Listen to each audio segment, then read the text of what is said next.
அல்லேலூயா. கர்த்தருடைய பரிசுத்தமான நாமம் மகிமைப்படுவதாக. நாம் தேவனுடைய வார்த்தைக்கு நேராக கடந்து செல்லலாம். கர்த்தர் நல்லவர், அவர் கிருபை என்றும் உள்ளது. 204வது வாரத்தில் நாம் தேவனை ஆராதிக்கும்படியாய் இந்த இடத்துல கூடி வந்திருக்கிறோம். கர்த்தர் நல்லவர்.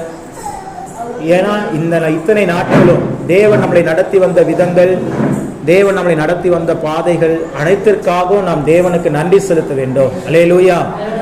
ஏன் அப்படின்னா அவர் அற்புதமான வழியில அதிசயமான காரியங்களை செய்து நம்மை வழி நடத்தினார். இந்த கிராமத்தில் இப்படிப்பட்ட ஒரு சபையை ஏற்படுத்துவதற்கும் இந்த கிராமத்தில் இருக்கிற ஜனங்களுக்கு நற்செய்தியை அறிவிப்பதற்கும் தேவன் கிருபை பாராட்டினார். தொடர்ந்து அந்த கிருபையை ஒவ்வொரு நாளும் பெருக பண்ணுவார். அல்லேலூயா. நிச்சயமாக இப்போ வரைக்கும் தெரியாது அடுத்த வாரம் நம்ம எங்கே ஆராதனை செய்ய போகிறோங்கிறது எனக்கு இப்போ வரைக்குமே தெரியாது. ஆனாலும் நான் அடிக்கடி சொல்லுவேன், நம்மகிட்ட கேள்வி இருக்கக்கூடாது, என்னதான் இருக்கணும்? பதில் தான் இருக்கணும். யாராவது கேள்வி கேட்டால் கூட என்னதான் சொல்லணும்? யெகோவா ஈரே. நல்லா கவனிங்க. ஒரு கடை இருக்குது, ஒரு பெரிய ஒரு சூப்பர் மார்க்கெட் இருக்குது, கடையோடைய ஓனர் இருக்கிறாங்க, ஒரு மிகப்பெரிய முதலீடு போட்டு அந்த கடையை நடத்தி கொண்டிருக்கிறாங்க. அங்கே நிறைய பேர் வேலை செஞ்சிட்ருக்கிறாங்க. பில்லிங்கில் ஒரு சிலர் வேலை செய்கிறாங்க, எடுத்து கொடுக்கறதுக்கு வேலை செய்கிறாங்க, க்ளீனிங் பண்ணுறதுக்கு வேலை செய்கிறாங்க. இப்படி ஒவ்வொருத்தருக்கும் ஒவ்வொரு வேலை கொடுக்கப்பட்டிருக்கிறது. இப்போ அந்த கடையை அந்த இடத்துல இருந்து காலி பண்ணோம். காலி பண்ணும்போது வேறு இடத்துக்கு கடையை மாற்றணும். கடையை மாற்றும் போது அங்கே இருக்கிற வேலைக்காரங்க கவலைப்படுவாங்களா, கடை ஓனர் கவலைப்படுவாங்களா? அடுத்து நம்ம எங்கே போகிறோம், ஏது பண்ண போகிறோம், எப்படி இதெல்லாம் மாற்றுறது அப்படின்ட்டு கடை ஓனர் என்ன பண்ணணும்? கடை ஓனர் தான் அதை பற்றி என்ன பண்ணுவாங்க, யோசிச்சுட்டு இருப்பாங்க. கடையில் வேலை செய்கிறவங்க அதை பற்றி கவலைப்பட மாட்டாங்க. ஏன்னா அடுத்த ஒரு இடத்துக்கு போவோம், அங்கேயும் போய் நம்ம என்ன தான் பண்ண போகிறோம், வேலை செய்ய போகிறோம், அதற்குண்டான சம்பளத்தை ஓனர் கொடுக்க போகிறாரு. அப்படி தான் இப்போ என்னுடைய மைண்ட் செட் இருக்குது. அல்லேலூயா. ஏன்னா இந்த இடத்துல தேவன் அவருடைய ஊழியக்காரனாக என்னை வைத்திருக்கிறார் இந்த பகுதியில். அப்போது இந்த கடை ஓனர் வேற. அல்லேலூயா. இந்த கடை ஓனரு அவர் தான். அப்போது கலங்க வேண்டியது, யோசிக்க வேண்டியது எல்லாம் நம்ம இல்லை, அவர் தான். நம்ம அவர் கொடுத்த வேலையை என்ன பண்ணுறோம், செய்து கொண்டு இருக்கிறோம். நான் அதான் யோசிச்சேன். நேற்றுலேருந்து மனைவி கேட்டுட்டு தான் இருக்குது, ரொம்ப வருஷமாகவே ரொம்ப வாரமாகவே கேட்டுட்டு தான் இருக்கிறாங்க. அடுத்து எந்த வீடு, அடுத்து எங்கே ப்ரேயரு, எல்லாமே கேட்டுட்டு தான் இருக்கிறாங்க. ஆனால் இது வரைக்கும் நான் பதிலே சொல்லலை. ஏன்னா எனக்கு தெரியாது, தெரிஞ்சால் தானே சொல்ல முடியும். அல்லேலூயா. பதிலே தெரியாது. தேவ சமூகத்தில் இந்த காரியத்தை ஒப்பு கொடுத்தாச்சு, தேவன் பார்த்து கொள்வார். அவ்வளோதான். அல்லேலூயா. அதனால அடுத்த வாரம் இந்த இடத்துல ஆராதனை இல்லை. அடுத்த வாரம் எந்த இடத்துல ஆராதனை நடக்குங்கிறது உங்களுக்கு விரைவில் அறிவிக்கப்படும். அல்லேலூயா. அதனால இந்த வாரம் இன்னும் அடுத்த 6 நாள் இருக்குது. திங்கள், செவ்வாய், புதன், வியாழன், வெள்ளி, சனி. இந்த 6 நாட்களுக்குள்ளாக அடுத்த வாரம் எங்க நமக்கு ஆராதனை, டைமிங் இதே டைமிங் தான். ஆனால் எந்த இடத்துல ஆராதனை நடத்த போகிறோங்கிறது உங்களுக்கு அறிவிக்கப்படும். அதனால் நம்ம கலங்க வேண்டியதில்லை. ஏன்னா ஓனர் வேற ஒருத்தர், நம்ம வேலையாட்கள். அல்லேலூயா. வேலையாட்களுக்கு இருக்கிற கவலை ஒரே கவலை தான், அவங்க கொடுத்த வேலையை கரெக்டாக செய்யணும். கொடுத்த வேலையை கரெக்டாக செஞ்சால் போதும், கூலி கிடைக்கும். அல்லேலூயா. அதனால் நம்ம அந்த அளவுக்கு மட்டும்தான் நான் யோசிக்கிறேன். அப்போது இந்த சபையினுடைய தலைவராக இருக்கிறவர் அதை குறித்து யோசித்து முடிவெடுத்து உங்களுக்கு அறிவிப்பார். என் மூலமாக, எங்கள் மூலமாக அறிவிப்பு வந்த உடனே உங்களுக்கு அறிவிக்கப்படும். எனக்கு அங்கிருந்து அறிவிப்பு வந்துருச்சுன்னா உங்களுக்கு அறிவிக்கப்படும். அல்லேலூயா. இல்லை பிரதர், இல்லை பாஸ்டர், எங்கள் வீட்டில் வந்து கூட ஆராதனை நடத்துங்கோ அப்படின்னு யாராவது சொன்னீங்கனாலும் சொல்லுங்கள், நாங்கள் வந்து நடத்த ஆயத்தமாக இருக்கிறோம். அல்லேலூயா. பாரு, அம்மா சொல்லிட்டேன், ஒன்றும் பிரச்சனை இல்லையா, வீட்டில் வந்து நடத்துங்கிறாங்க. அல்லேலூயா. இல்லை உண்மையாக தான் சொல்கிறேன். அப்படி யாராவது, ஆண்டவருடைய திட்டம் அப்படி இருக்கலாம், தேவனுடைய திட்டம் அப்படி இருக்கலாம். போன முறை வந்து பார்த்தீங்கன்னா அந்த அலந்தலைப்பூர் அந்த ஹாஸ்பிட்டல் குவார்டர்ஸ்லேருந்து நம்ம இங்கே வரும்போது இதே மாதிரி சூழ்நிலை தான். கடைசி ஆராதனை நடத்திட்டு இருக்கிற வரைக்கும் ஒன்றுமே, இந்த இடம் இருக்கிறதே எங்களுக்கு வாடகைக்கு இருக்கிறதே என்ன பண்ணது தெரியாது. சோனியா சிஸ்டர் இந்த வீடு வாடகைக்கு பார்த்து வச்சிருக்கிறாங்க, அவங்க குடியிருக்கிறதுக்கோசரம், அவ்வளோதான். அவளுக்கு தெரியும். ஆனால் வீடு வந்து பாருங்க பிரதர், எப்படி இருக்குன்னு பார்த்து சொல்லுங்கன்ட்டு அவங்களுக்கு பார்த்து சொல்லுங்கன்னு சொல்லிட்டு இருந்தாங்க. நான் பார்த்துக்கலாம் சிஸ்டர்னு அப்படியே நிப்பாட்டிட்டேன். கடைசி ஆராதனை இதே போல் அந்த ஹாஸ்பிட்டலில் கடைசி நாள் ஆராதனை நடத்திட்டு இருக்கும் போதும் வரைக்கும் சபை ஆராதனை முடிகிற வரைக்குமே எனக்கு தெரியாது. ஆராதனை முடிஞ்சிச்சு, சோனியா சிஸ்டர் கூப்பிட்டாங்க, வாங்க அந்த வீடை போய் பார்த்துட்டு வரலான்ட்டு. வேணா ப்ரேயரும் அங்கே நடத்திக்கலாம், நீங்கள் பாதி வாடகை நான் பாதி வாடகை கொடுத்துக்கலான்னாங்க. உடனே ப்ரேயர் முடிச்சோன்னே கிளம்பி வந்தோடனே வீட்டு ஓனரோடைய அவங்க சித்தப்பா அண்ணன் பாய் அண்ணன் வந்து சாவி கொடுத்து ஓப்பன் பண்ணி காமிச்சாரு. வீடு பார்த்தோம், ரொம்ப நல்லா இருந்துச்சு. கேட்டோம், ரொம்ப பயந்து தான் கேட்டோம். ஆனால் இங்கே குடியிருக்கிறது மட்டும் இல்லை, வாரானா ஒரு ப்ரேயர் மாதிரி நடத்துவோம், சத்தெல்லாம் போட மாட்டோம், ஆனால் ப்ரேயர் நடத்துவோம், அதுக்கு ஓகே தானுங்கண்ணா அப்படின்னு. அதனால் என்ன, தாராளமாக நடத்திங்க அப்படின்ட்டாங்க. அல்லேலூயா. அப்படி கடைசி நேரத்தில் ஒரு மிராக்களை தேவன் செய்து அப்புறம் அன்னைக்கு ஆரம்பிச்சது தான் இன்னைக்கு 1.5 வருஷமா இந்த இடத்துல என்ன பண்ணிட்டு இருக்கிறோம், தடையில்லாமல் நடத்தி கொண்டு இருக்கிறோம். அதனால தேவன் இப்படிப்பட்ட அற்புதங்களை செய்யும் போது நம்ம எதை குறித்து என்ன பண்ண வேண்டியதில்லை, கவலைப்பட வேண்டியதில்லை. பாருங்க, இந்த ஆராதனை முடிஞ்ச பிறகு கூட நம்மளுக்கு ஒரு அற்புதம் காத்திருக்கலாம். அதனால இந்த இடத்துல ஊழியத்தை நிலைப்படுத்தினது, ஸ்தாபித்தது கர்த்தர். அல்லேலூயா. எங்கேயோ இருக்கிற எங்களுக்கே இந்த ஊரை குறித்து பாரம் வரணும். யோசிச்சு பாருங்க. என்னுடைய ஊர் சேலம், என் மனைவியினுடைய ஊர் ஆலம்பாக்கம். அப்படியே பாரம் வந்தாலும் எங்கள் ஊருக்கு மேலே எங்களுக்கு பாரம் வரலாம். சேலத்தில் நம்ம பிறந்திருக்கிறோம், வளர்ந்துருக்கிறோம், சரி நம்ம ஊரில் ஒரு சபையை நடத்துவோம் அப்படின்னு சொல்லி அந்த ஊர் மக்கள் மீது ஒரு கரிசனை ஏற்பட்டிருக்கலாம். இல்லை ஆலம்பாக்கம் மாமியார் வீடு ஆகி போச்சு, சரி அங்கே ஒரு ஊழியத்தை ஸ்டார்ட் பண்ணலாம், அங்கே ஆராதனை நடத்தலான்னு அப்படி ஒரு பாரம் வரலாம். ஆனால் சம்பந்தமே இல்லாத ஏன் இந்த அழுந்தலைப்பூர் கிராமத்தின் மீது எங்களுக்கு ஒரு பாரம் வர வேண்டும்? அல்லேலூயா. அப்போ ஏன் அப்படின்னா அதுக்கு கேள்விக்கு பதில் இல்லை. ஆனா ஒண்ணு, இந்த அழுந்தலைப்பூர் கிராமத்தை குறித்து தேவன் ஒரு திட்டம் வைத்திருக்கிறார். அல்லேலூயா. இங்க இருக்கிற மக்கள் மீது அவருடைய அன்பு பெரியது. வெளியிலிருந்து யாரும் வந்து இந்த இடத்துல ஊழியம் செய்வது கடினம். உள்ள இருக்கிறவங்க தங்களுடைய ரட்சிப்பை காத்துக் கொள்வதே இந்த ஊர்ல கடினம். அப்படிப்பட்ட ஒரு கடினமான ஒரு பகுதி தான் இந்த கிராமம். ஆனா இந்த இடத்துல ஆண்டவர் ஒரு ஊழியத்தை தந்து அப்போ இந்த ஊருக்காக ஜெபிக்கும் போது ஆண்டவர் எனக்கு கொடுத்த வசனம், அவர்கள் அங்கே ஆசரிப்பு கூடாரத்தை ஏற்படுத்தினார்கள், தேசம் அவர்கள் வசமாயிற்று. அல்லேலூயா. யோசுவாவின் புத்தகத்திலிருந்து தேவன் இந்த வார்த்தையின் அடிப்படையில தான் இந்த ஊழியத்தை இங்க தொடங்கினார். அதுக்கு முன்னாடி நான் ஒரு சுவிசேஷ ஊழியனாக மட்டும்தான் செயல்பட்டு கொண்டிருந்தேன். தேவன் இந்த கிராமத்தை, இந்த தேசத்தை நீ சுதந்திரித்துக் கொள்ள வேண்டும் என்று சொன்னால் இங்கே ஒரு ஆசரிப்பு கூடாரத்தை ஏற்படுத்த வேண்டும் என்று சொல்லி யோசுவாவின் புத்தகத்தின் மூலமாக தேவன் என்னோடு பேசின பிறகு அந்த வசனத்தின் அடிப்படையில் தான் போன தடவை அந்த வசனத்தையே பெரிய பேனரா அடிச்சு அங்க அழுந்தலைப்பூர்ல நம்ம வச்சிருந்தோம். ஆனா இந்த வாட்டி வைக்கல, வச்சிருக்கணும், ஆனா வைக்காம விட்டுட்டோம். ஏன்னா அதுதான் நம்முடைய மூலதனம், அதுதான் நம்முடைய வாக்கு தத்துவம். அல்லேலூயா. அங்கே ஆசரிப்பு கூடாரத்தை ஏற்படுத்தினார்கள், தேசம் அவர்கள் வசமாயிற்று. அப்ப எந்தெந்த இடத்துலலாம் ஆசரிப்பு கூடாரம் ஆகிய தேவனுடைய சபை ஏற்படுத்தப்படுகிறதோ அந்த பகுதி தேவனுக்கு சொந்தமாகும். அல்லேலூயா. அந்த பகுதி தேவனுடைய பிள்ளைகளுக்கு சொந்தமாகும். அதனால இந்த அழுந்தலைப்பூர் கிராமத்துல அவ்வளவு சீக்கிரம் லேஸ்ல என்ன பண்ண முடியாது, இந்த ஊரை விட்டுட்டு போக முடியாது. தேவன் ஆணி வேறாக அவருடைய அன்பை இந்த இடத்துல விதைத்திருக்கிறார். இந்த இடத்துல அநேக பரிசுத்தவான்களுடைய கரங்கள் வந்து பதிக்கப்பட்டிருக்கிறது. அநேக பரிசுத்தவான்களுடைய தியாகம் இந்த இடத்துல இருக்கிறது. எத்தனையோ பேர் இந்த கிராமத்துல வந்து சுவிசேஷ ஊழியத்தை செய்து அவமானப்பட்டவர்களாக, அசிங்கப்பட்டவர்களாக இந்த ஊரிலிருந்து கடந்து சென்றிருக்கிறாங்க. அவங்க போய் என்ன ஜெபம் பண்ணுவாங்கன்னு நினைக்கிறீங்க? அவங்க போய் என்ன தெரியுமா ஜெபம் பண்ணுவாங்க? இந்த அழுந்தலைப்பூர் கிராமத்துக்கு இன்னைக்கு போனோம், சுவிசேஷ ஊழியம் செய்ய முடியாம தடுத்துட்டாங்க அந்த ஊருக்காரங்க. அந்த ஊருக்காரங்க இனிமே நல்லாவே இருக்கக்கூடாது, அப்படியே ஜெபம் பண்ணுவாங்கன்னு நினைக்கிறீங்க? இல்ல, அவங்க அப்பதான் ரொம்ப ஆழமா ஜெபம் பண்ணுவாங்க. இந்த அழுந்தலைப்பூர் எப்படியாவது ஆண்டவருக்கு சொந்தமாகியே தீர வேண்டும் என்று சொல்லி.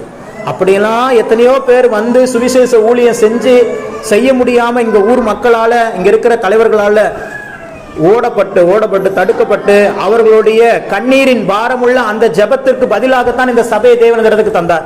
அல்லேலூயா. அப்ப யோசிக்கணும், அப்போ ஆண்டவர் எவ்வளவு ஸ்ட்ராங்கா இந்த இடத்துல பேஸ்மெண்ட் கொடுத்திருக்கிறாரு. ஒரு பில்டிங்க்கு முக்கியமானது எதுதான்? அஸ்திபாரம் தான், பேஸ்மெண்ட் தான் முக்கியம்.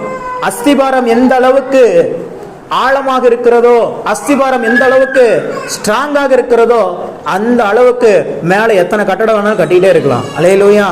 அப்போ இந்த அழுந்தலைப்பூர்ல ஆண்டவர் ஒரு மிகப்பெரிய பேஸ்மெண்ட்டை கொடுத்துட்டார். ஒரு மிகப்பெரிய நிறைய ஊழியக்காரங்களை சொல்லலாம். புள்ளம்பாடியிலிருந்து வந்த பாஸ்டர் ஆல்பர்ட் ஐயாவா இருக்கட்டும், ராஜமாணிக்க பாஸ்டா இருக்கட்டும், லால்குடியிலிருந்து வந்த பாஸ்டா இருக்கட்டும், கொலக்கணத்திலிருந்து வந்த பாஸ்டர் மேஷாக்கா இருக்கட்டும், இவர்கள் எல்லாரும் இந்த கிராமத்தை குறித்து அதிக பாரமுடையவர்கள், அதிக கரிசனை உடையவர்கள் தான்.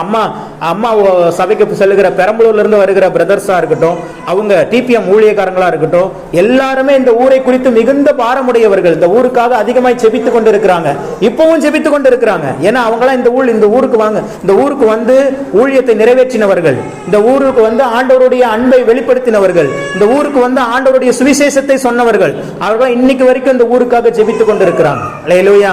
அப்போ அவ்வளவு பேருடைய ஜெபத்தை தாங்கி கொண்டிருக்கிற இந்த ஊர்ல ஆண்டவர் அவ்வளவு சீக்கிரம் சபையை ஸ்டாப் பண்ணிடணும்னு நினைக்கிறீங்களா?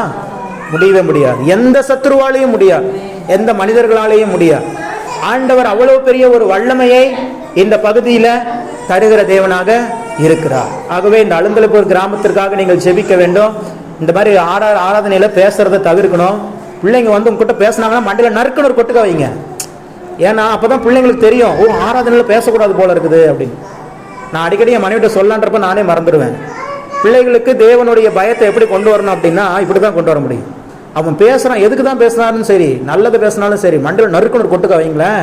முதல் தடவை பாப்பா, ரெண்டாவது தடவை புரிஞ்சுக்குவான். அவனே சபை நடக்கும் போது போய் பேசுறான், நம்மளுக்கு என்னதான் உழுவோம், கொட்டு தான் உழுவோம் அப்படின்னு தெரிஞ்சுக்கணும் பிள்ளைங்க. அப்படி வளர்த்தாதான் நீங்க பிள்ளைகளை பரிசுத்தமா சபையில வாழ முடியும். இப்போ எவ்வளவு அமைதியாச்சு பார்த்தீங்களா? பின் ட்ராப் சைலண்ட்ல. அல்லேலூயா. ஆமா, நீங்க பதில் கொடுத்தீங்க அப்படின்னா அவனுக்கு தெரியாது, அவன் குழந்தை, அவனுக்கு தெரியாது. எப்பயும் போல வீட்டில் வந்து பேசுவான், அது மாதிரி வந்து பேசிட்டு போறான். நீங்க மெதுவா பேசினாலும் அவனுக்கு பதில் கொடுத்துட்டீங்கன்னு அர்த்தம். பதில் கொடுத்துட்டீங்கன்னா திருப்பி வந்து என்னதான் பண்ணுவான், பேசுவான். அப்படி நம்ம பிள்ளைகளை சரியாக வரணும். பிள்ளைகள் எல்லாம் வீட்டில இருந்து வரும்போதே தலையில கை வச்சு ஜெபம் பண்ணுவாங்க. ஆண்டவர், இந்த பிள்ளையால இன்னைக்கு சபையில எந்த விதமான தடுமாற்றமும் தடைகள் இருக்கக்கூடாது. இதெல்லாம் எங்க பாசம் எங்களுக்கு சொல்லி கொடுத்தாங்க. நாங்கள் வாலிப நாட்களில் ஜெபிக்கும் போது அப்பையும் எங்களுடைய அந்த புதிதாக வருகிற மக்கள் அவங்களாம் வரும்போது அவங்க எங்களுக்கு வரும்போது இப்படி தான் எங்களுக்கும் யோசனையாக இருக்கும், என்னடா அது கையாமையான் இருக்குது அப்படின்னு இருக்கும். அப்போ எங்கள் பாஸ்டர் தான் எங்களுக்கு சொல்லிக் கொடுத்தார், தலையில் கை வச்சு பிள்ளைகளை சர்ச்சுக்கு வரதுக்கு முன்னாடி என்ன பண்ணிடணும், ஜெபம் பண்ணி கொண்டு வரணும். இனிமேல் நம்ம முதல்ல நம்ம தலையில் கை வச்சு ஜெபம் பண்ணி, அல்லேலூயா. ஆண்டவரே, இந்த நீங்கள் நடக்க போகிற ஆராதனைக்கு நான் எந்த விதத்திலும் தடையாக இருக்கக்கூடாது, என் வார்த்தை எந்த விதத்தில் என்னவா இருக்கக்கூடாது, தடையாக இருக்கக்கூடாதுன்னு ஜெபம் பண்ணிட்டு வரணும். இங்கே வந்துட்டு நம்ம என்ன பண்ணக்கூடாது, வார்த்தையை கேட்கும் போது பேசக்கூடாது. அல்லேலூயா. சரி, அதனால ஊழியத்துக்காக ஜெபித்துக் கொள்ளுங்கள். இந்த ஊழியம் ரொம்ப ஆழமானது, இந்த ஊழியம் ரொம்ப அபூர்வமானது, தேவனால் நடத்தப்படுகிற ஒரு ஊழியம். தேவன் நிச்சயமாக ஒரு பலத்த அற்புதத்தை இந்த பகுதியில் இருக்கிற ஜனங்களுக்கு செய்ய போகிறார். அல்லேலூயா. ஆண்டவருடைய வருகை வரைக்கும் இங்க ஊழியம் நடப்பதை யாராலும் தடுக்க முடியாது. அல்லேலூயா. அது தேவனுடைய திட்டம், தேவனுடைய திட்டம். இந்த வேதாகமத்தை எத்தனையோ பேர் எரிச்சாங்க. பல இடங்கள்ல, வட மாநிலங்கள்லாம் பார்த்தீங்க அப்படின்னா பல இடங்கள்ல ஆண்டவருடைய ஊழியத்தை தடுக்கும்படியாக எத்தனையோ பேர் இந்த சபையை பேசக்கூடாது, அம்மா அமைதியா இருங்க, யாரும் பேசக்கூடாது, அமைதியா இருக்கு, அம்மா அமைதியா இருங்க, பேசக்கூடாது, நான் சொல்றதை கவனிங்க, அப்புறமா ஸ்தோத்திரம் பண்ணும்போது ஸ்தோத்திரம் பண்ணுங்க, நான் சொல்றதை நல்லா கவனிங்க. இந்த வேதாகமத்தை எரித்த கைகள் எத்தனையோ கைகள் உண்டு. அவங்க நினைச்சாங்க இந்த பைபிளை எரிச்சிட்டா இனி சுவிசேஷமே இந்த உலகத்துல பரவாது, இந்திய தேசத்துல பரவாதுன்னு சொல்றாங்க. பைபிளை எரித்தவர்கள் இன்றைக்கு காணோம், ஆனா பைபிள் இன்னைக்கு வரைக்கும் இருக்குது. அல்லேலூயா.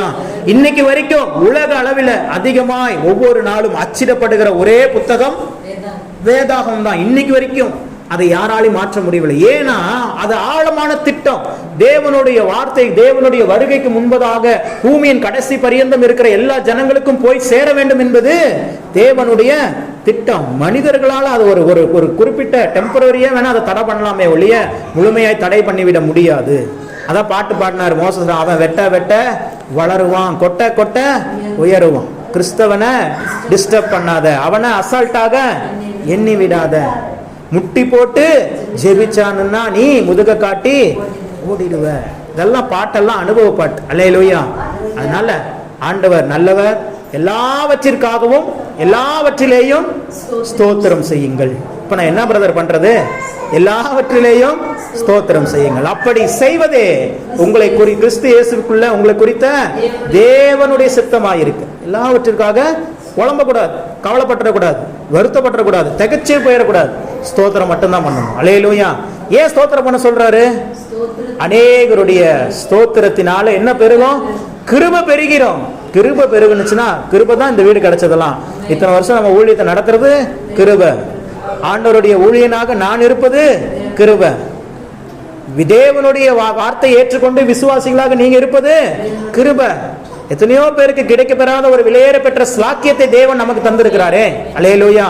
அந்த கிருபை பெருகும். ஆண்டவர் வாசலை திறப்பார், திரும்பவுமாக ஒரு விஸ்தாரமான இடத்துல நம்மளை நிலைநிறுத்துவார். அல்லேலூயா. சரி, இந்த நாளிலே தேவன் நமக்கு தந்த ரேமா வார்த்தை நாம் தியானிக்கலாம். சங்கீதங்களின் புத்தகம் 128 சங்கீதம் 5 வசனத்தை வாசிக்கலாம். 128 சங்கீதம் 5ஆம் வசனம்.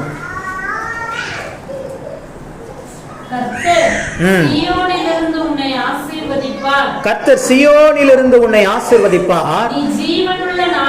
நீ ஜீவனுள்ள நாள் எல்லாம்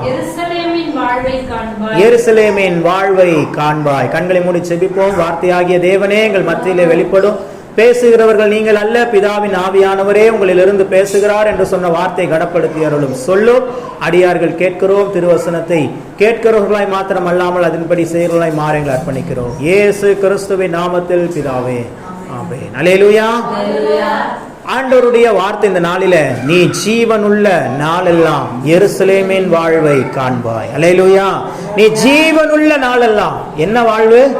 எருசலேமின் வாழ்வு. என்ன வாழ்வு? எருசலேமின் வாழ்வு. எருசலேமின் வாழ்வை நீங்களும் நானும் காண வேண்டும் என்று சொல்லி தேவன் விரும்புகிறார். அது எருசலேமின் வாழ்வுனா என்னங்கிறது தான் இன்னைக்கு நம்ம தியானிக்க போகிறோம். நான் அடிக்கடி சொல்லுவேன், தேவனுடைய பிள்ளைகளை குறித்து தேவனுக்கு மிகப்பெரிய திட்டங்கள் இருக்கிறது. தேவனுடைய பிள்ளைகள் ஒரு நாளும் கீழே இருப்பதற்கு அவர் விரும்புறதே இல்லை. எப்பொழுதும் மேலோங்கி வளர்வதற்கே தேவன் விரும்புகிறார். தேவனுடைய பிள்ளைகளுடைய கரம் இப்படி இருப்பதற்கு தேவன் விரும்புறதே இல்லை, இப்படி இருப்பதற்கு தான் தேவன் விரும்புகிறார். அல்லேலூயா. அதான் சொல்ற, வாங்குகிறதை பார்க்கலாம் கொடுப்பதே நலம். வாங்குகிறது தப்புன்னு அவர் சொல்லல, வாங்குகிறதை பார்க்கலாம். ஒரு ஈக்குவேஷன் வரும்போது அதை விட பெஸ்டா இன்னொன்னு இருக்கு சார். அல்லேலூயா. ஒரு வண்டி வாங்க போறோம், இல்ல ஒரு ட்ரெஸ் எடுக்க போறோம், பார்த்துட்டே இருப்போம். கரெக்டா வாங்கலாம்னு சொல்லி நினைக்கும் போது அவன் சொல்லுவான், இதை விட இன்னொன்று புதுசா வந்திருக்குது, ட்ரெண்டா நயன்தாரா சாரி வந்திருக்குது, அதை பாக்குறீங்களா அப்படின்னு. இதை கட்டி வச்சிருந்த மைண்ட் எல்லாம் அப்படியே அங்க போயிடும். அதை வாங்காம வந்துட்டா கூட வாங்கிட்டு வந்த பிறகு எப்படி இருக்கும்? இதை விட அது பெஸ்டா இருக்குன்னு சொன்னாங்களே, பார்த்துட்டு வந்திருக்கலாமோ பேசாம தோணி இருக்குதா? அல்லேலூயா. அப்போ வாங்குகிறதை பார்க்கலும் அப்படின்னா வாங்கவே கூடாது அப்படி சொல்லல. வாங்குகிறதை பார்க்கலும் கொடுப்பதே நலம், அதிக நலம், அதிக பாக்கியம். அல்லேலூயா.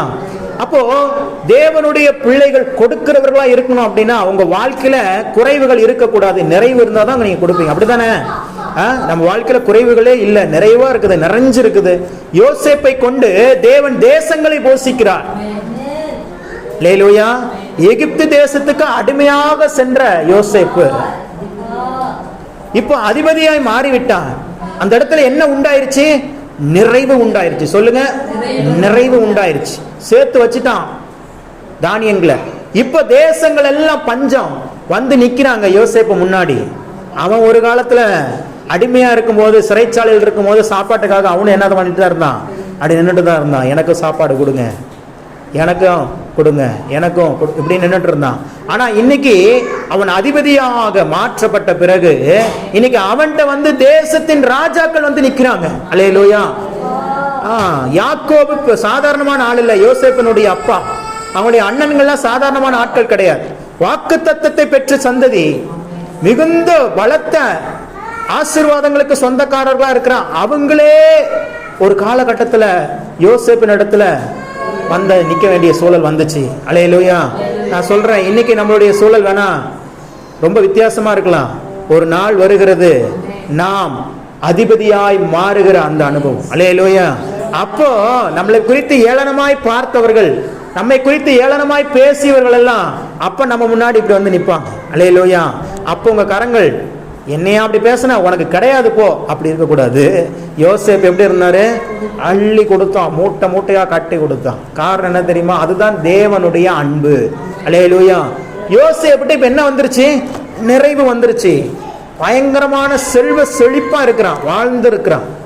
அதனால அவனிடத்துல உதவின்னு வந்து கேட்ட உடனே என்ன பண்றான்? அள்ளி கொடுக்கிறான். அதுதான் தேவனுடைய பிள்ளைகளை குறித்து தேவன் வைத்திருக்கிற ஒரு திட்டம். இன்னைக்கு தேவனுடைய பிள்ளைகள் ஏன் கடன்காரர்களா இருக்கிறாங்க? தேவனுடைய பிள்ளைகள் ஏன் குறைவோடு இருக்கிறாங்க? தேவனுடைய பிள்ளைகள் ஏன் இன்னும் நிறைவை காணல? தேவனை குறித்து சரியான புரிதல் இல்லை, அவ்வளவுதான், வேற ஒண்ணும் இல்லை. நம்ம உடனே மைண்ட் எங்க திரும்ப போவோம்? அது பிரதர் நான் செஞ்ச பாவம் பிரதர், அது பிரதர் எங்க அப்பா அம்மா செஞ்ச பாவம் பிரதர். யாருடைய பாவத்திற்கோ அவர் பழி வாங்குவதற்காக இந்த பூமிக்கு வரவில்லை. மாறாக உங்களுடைய, உங்க அப்பா அம்மாவுடைய, உங்கள் பிள்ளைகளுடைய எல்லாருடைய பாவங்களையும் சுமந்து தீர்த்த தேவ ஆட்டுக்குட்டி. அல்லேலூயா. அதனால ஏன் நம்ம இன்னும் ஆசீர்வதிக்கப்படல? ஏன் நம்ம இன்னும் செழிப்பாகல, ஏன் நம்ம இன்னும் குறைவிலே இருக்கிறோம்னு ஒரு கேள்வி வந்தோடனே பிசாசு சொல்ற பதில் தான் இது. நீ இன்னும் நல்லா ஜெபம் பண்ணல, நீ இன்னும் நல்லா பைபிள் வாசிக்கல, நீ இன்னும் நல்லா ஆண்டவருக்குள்ள இல்ல அப்படின்பா. பிசாசு எப்பவுமே இல்லைன்னு தான் சொல்லுவான். உங்க காதுல இல்லைன்னு ஒரு சத்தம் கேக்குதுன்னா அது சத்துருவினுடைய சத்தம்ங்கிறது முதல்ல தயவு செய்து புரிந்து கொள்ளுங்கள். நீ எல்லாம் ஆசீர்வதிக்கப்பட முடியுமா? நீ எல்லாம் இந்த ஊர்ல வந்து இடத்த வாங்கிட முடியுமா? வீடு கட்டிட முடியுமா? நீ எல்லாம் வந்து ஆசீர்வாதமா இருந்துட முடியுமா? உன் சரீரத்தில் இருக்கிற வியாதியெல்லாம் நீங்கிருமா அப்படின்னு பிசாசு ஒரு கேள்விக்குறியையும் இல்லை என்கிற காரியத்தையுமே நம்ம காதுல போட்டு பழக்கிட்டான். நம்மளும் என்ன பண்ணிட்டோம்? அதை கேட்டு கேட்டு கேட்டு நம்மள என்ன பண்ணிக்கிட்டோம்? அப்படியே ஆமா அதான் உண்மை போல் இருக்குது அப்படின்னு நினைச்சிட்டோம். அல்லேலூயா. ஆனா அது உண்மை அல்ல. இஸ்ரவேலை ஆசீர்வதிப்பதே கர்த்தருக்கு பிரியம். அல்லேலூயா. தேவனுடைய பிள்ளைகள் ஒவ்வொரு நாளும் குறுகுவதற்காக அல்ல, பெருகுவதற்காக தேவன் உண்டாக்கினார். என்ன சொல்றாரு? ஆதாம் ஏவாள் இடத்துல தேவன் சொல்லுகிற வார்த்தை என்னது? நீ பழுகி பெருகி பூமி என்ன பண்ணணும்? பூமியை கீழ்ப்படுத்தி, பூமி என்ன பண்ண? கீழ்ப்படுத்தி அதன் மேல நீ ஆளுகை செய்யணும், பழுகி பெருகணும். அல்லேலூயா. தேவனுடைய பிள்ளைகள் பழுகி பெருகணும். உங்ககிட்ட இருக்கிற ஆசீர்வாதங்கள் பெருகணும். உங்ககிட்ட 2 கிராம் தங்கம் தான் இருக்குதுன்னா அது குறைஞ்சது ஒரு வருஷத்துல ஒரு 20 கிராமாவது மாறி இருக்கணும். உங்ககிட்ட ஒரு 5 செட்டு ட்ரெஸ் தான் இருக்குதுன்னா குறைஞ்சது ஒரு 50 ட்ரெஸ்ஸாவது மாறி இருக்கணும். எனக்கெல்லாம் மாறிடுச்சு. எங்க ஊர்ல ஒரு ஆஃபர் போட்டிருந்தாங்க, கிலோ கணக்கில் ட்ரெஸ், விலையெல்லாம் இல்லை, நீங்க போய் எவ்வளவு தேவையோ துணி எடுத்துக்கலாம், எடுத்துட்டு போய் வெயிட் போடுவாங்க, 1 கிலோ 1000 ரூபா அவ்வளவுதான் அப்படின்னு சொல்லிட்டு ஒரு ஆஃபர் போட்டிருந்தாங்க ஒரு கல்யாண மண்டபத்தில். நானும் போயிட்டு எனக்கு தேவையான எல்லா ட்ரெஸ்ஸும் வாங்கிட்டு வந்துட்டேன். அல்லேலூயா. ஆமா, கிலோ 1000 ரூபா.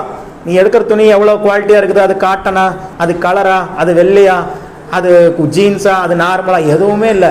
நீ எடுத்துட்டு வா, வெயிட் போடுவாங்க, எவ்வளவு வெயிட் இருக்குதோ அந்த வெயிட்டுக்கு உண்டான காசை கொடுத்துட்டு நீ பொருள் எடுத்துட்டு போயிடலாம். அல்லேலூயா. அது மாதிரி தேவனுடைய பிள்ளைகளுடைய வாழ்க்கையில பெருக்கம் என்பது அத்தியாவசியமாக இருக்கிறது. நீங்கள் பெருகி இருக்க வேண்டும் என்று சொல்லிதான் தேவன் விரும்புகிறார். அந்த பெருக்கத்தின் வாழ்வு தான் எருசலேமின் வாழ்வு. அல்லேலூயா. எருசலேமின் வாழ்வை காண்பாய். ஏதோ ஒரு வருஷம் பிரதர், 1 வருஷம் எருசலேமின் வாழ்வை காண்பாய், அப்படி இருக்குதா வசனம்? இல்ல. ஒரு 10 வருடம் எருசலேமின் வாழ்வை காண்பாய், அப்படி இருக்குதா? இல்ல. வசனம் என்னதான் சொல்லுது? நீ ஜீவன் உள்ள நாள் எல்லாம் எருசலேமின் வாழ்வை காண்பாய். நீங்கள் ஜீவன் உங்க உடம்புல உசுறு இருக்கிற வரைக்கும் நீங்க வாழ்ந்திருக்கணும்னு சொல்லி தேவன் விரும்புகிறார். அல்லேலூயா. இதை விட ஒரு நல்ல ஆண்டவரை நீங்க எங்கேயாவது பார்க்க முடியுமா? நீ உயிரோடு வாழ்ற வரைக்கும் எந்த குறையும் இல்லாம, எந்த நோய் நொடியும் இல்லாம நல்லா வாழ்ந்திருக்கணும் சாமி அப்படின்னு நம்மளை யாராவது விஷ் பண்றாங்கன்னா நம்ம மனசு எப்படி இருக்கும்? அப்படிதான் நம்மளை விஷ் பண்ணி இருக்கிறாரு ஆண்டவர். நீ ஜீவனுள்ள நாள் எல்லாம் எருசலேமின் வாழ்வை காண்பாய். இந்த எருசலேமின் வாழ்வுல பல பகுதிகள் உண்டு. அதுல ஒரு 3 பகுதியை மாத்திரம் பார்த்துட்டு இந்த நாளுடைய கூடையை நாம் முடிக்க போகிறோம். வாசிங்க ஏசாயாவின் புத்தகம் 65ஆம் அதிகாரம் 19வது வசனம். ஏசாயா 65:19.